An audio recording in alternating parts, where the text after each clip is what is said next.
आज हम सुनेंगे अहोई माता की कहानी। प्राचीन काल में एक साहूकार था जिसके 7 बेटे और 7 बहुएं थी। इस साहूकार की एक बेटी भी थी जो दीपावली के अवसर पर ससुराल से मायके आई थी। दीपावली पर घर को लीपने के लिए सातों बहुएं मिट्टी लाने जंगल में गई तो ननद भी उनके साथ जंगल की ओर चल पड़ी। साहूकार की बेटी जहां से मिट्टी ले रही थी उसी स्थान पर श्याऊ, जिसको हम साही भी कहते हैं, अपने 7 बेटों के साथ रहती थी। मिट्टी खोदते हुए गलती से साहूकार की बेटी की खुरपी से श्याऊ का एक बच्चा मर गया। श्याऊ इस बात पर क्रोधित होकर बोली, मैं तुम्हारी कोख बांधूंगी। श्याऊ की बात सुनकर साहूकार की बेटी अपनी सातों भाभियों से एक एक करके विनती करती है कि वह उसके बदले में अपनी कोख बंधवा ले। सबसे छोटी भाभी ननद के बदले अपनी कोख बंधवाने के लिए तैयार हो गई। इसके बाद छोटी भाभी के जो भी बच्चे थे वे सभी 7 दिन बाद में मर जाते हैं। सातों पुत्रों की इस प्रकार मृत्यु होने के बाद उसने पंडित को बुलाकर इसका कारण पूछा तो पंडित ने सुरही गाय की सेवा करने की सलाह दी। सुरही गाय सेवा से प्रसन्न होती हैं और उसे श्याहू के पास ले जाती हैं। रास्ते में थक जाने पर दोनों आराम करने लगते हैं। अचानक साहूकार की छोटी बहू की नज़र एक ओर जाती है। वह देखती है कि एक सांप गरुड़ पंखनी के बच्चों को डसने जा रहा है और इसलिए वह सांप को मार देती है।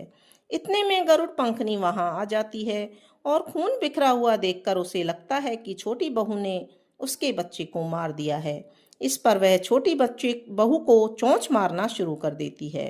छोटी बहू इस बात पर कहती है कि उसने तो उसके बच्चे की जान बचाई है। गरुड़ पंखनी यह देखकर बहुत खुश होती है और सुरही सहित उन्हें श्याऊ के पास पहुंचा देती है। श्याऊ माता उनको देखकर बोली, आ बहन, बहुत दिनों में आई है। फिर कहने लगी, बहन, मेरे सिर में जुएं पड़ गई हैं।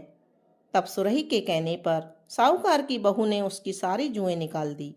इस पर श्याऊ माता प्रसन्न होकर बोली, तूने मेरे सिर की बहुत सलाई घेरी हैं, इसलिए तेरे 7 बेटे और 7 बहू होंगी। वह बोली, मेरे तो एक भी बेटा नहीं, तो 7 बेटे कहाँ से होंगे? श्याऊ माता बोली, मैंने तो वचन दे दिया है। तब साहूकार की बहू बोली, मेरी कोख तो तुम्हारे पास बंद पड़ी है। यह सुनकर श्याऊ माता बोली, अरे, तूने तो मुझे ठग लिया।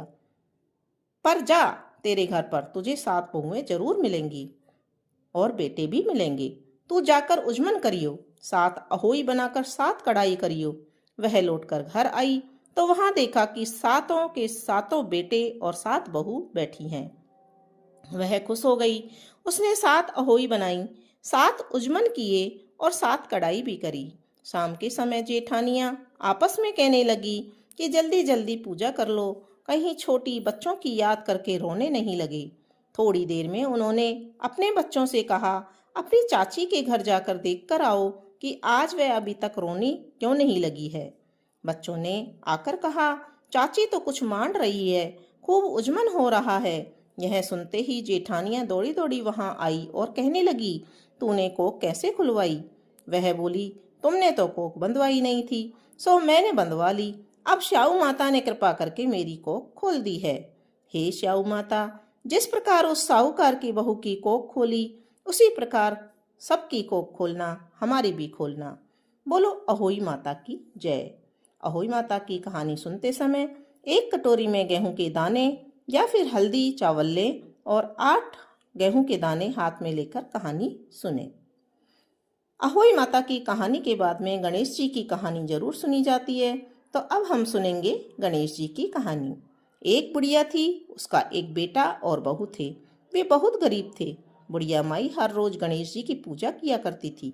गणेश जी हर रोज बुढ़िया से कहते, बुढ़िया माई कुछ मांग ले। बुढ़िया कहती, क्या मांगू? तो गणेश जी बोले, अपने बेटे से पूछकर मांग ले। तो बेटा बोला, माँ धन मांग लो। बहू से पूछने लगी तो बहू बोली, सासू जी पोता मांग लो। बुढ़िया ने सोचा ये दोनों अपने मतलब की चीज मांग रहे हैं, सो पड़ोसन से जाकर पूछे। उसे पड़ोसन से जाकर बोली, गणेश जी मेरे से कुछ कहते हैं कि कुछ मांग लो। तो पड़ोसन बोली, पगली क्यों तो तू धन मांगे और क्यों पोता मांगे। थोड़े दिन की जिंदगी है, अपनी सुंदर काया मांग ले, आंखें मांग ले। घर आकर बुढ़िया सोचने लगी, बेटा बहू भी राजी हो जाएं, उनकी भी माननी चाहिए। दूसरे दिन गणेश जी आए और बोले, बुढ़िया माई कुछ मांग ले। तो बुढ़िया ने कहा, मुझे सुंदर काया दे, सोने के कटोरे में पोते को दूध पीता देखूं, अमर सुहाग दें, निरोगी काया दें, भाई दें, भतीजे दें, सारा परिवार दें, सुख दे और अंत में मोक्ष दे। गणेश जी ने कहा, बुढ़िया माई तूने तो मुझे ठग लिया, सब कुछ मांग लिया, पर अब जैसा बोला है वैसा ही हो जाएगा। और गणेश जी अंतर्ध्यान हो गए। अब बुढ़िया माई के यहाँ सब कुछ वैसा ही हो गया जैसा गणेश जी महाराज ने कहा था। गणेश जी महाराज, जैसे आपने उस बुढ़िया माई को दिया वैसा ही सबको देना। जो भी इस कहानी को सुने, हुंकारा भरे, उनकी भी सुख संपत्ति से झोली भर देना। बोलो गणेश जी महाराज की जय।